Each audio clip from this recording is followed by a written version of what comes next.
কি নাম তোমার? গাইস এই ভিডিওটা পুরো শেষ করে দেখো ভাই, বাচ্চাটা এত সুন্দর মানে কি বলবো, খুব কিউট। মা কি তোমার মতো কিউট শেষ নাকি? পর্যন্ত ভিডিওটা ও দেখো। মাই গড, কিউট এটা তো কিউটই হয় তাই না? কিউট কিউটই হয়। হ্যাঁ, আচ্ছা তুমি আমার মাও কিউট আমিও কিউট, আমার মা কিউট না হলে আমি হব কিভাবে?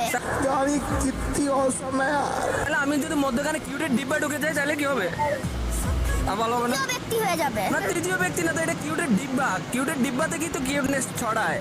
না না হবে না এটা। হবে না? না না কেন আমি কালো এই জন্য? না না। তাহলে কি জন্য বলো? আপনি মানে কি বলবো, আমি আর মা একসঙ্গে, আপনি আলাদা। আমি আলাদা, হ্যাঁ। আমাকে কোনোভাবে সংযুক্ত করা যায় না? না আচ্ছা সংযুক্ত করতে কি করতে হবে? সংযুক্ত করতে কিছুই করা লাগবে না, সংযুক্ত করা যায় না। সংযুক্ত করা যায় না? না गजब बेइज्जती है। আমি সংযুক্ত হতে যাচ্ছি, কোন একটা রাস্তা দেখাই দাও আমাকে।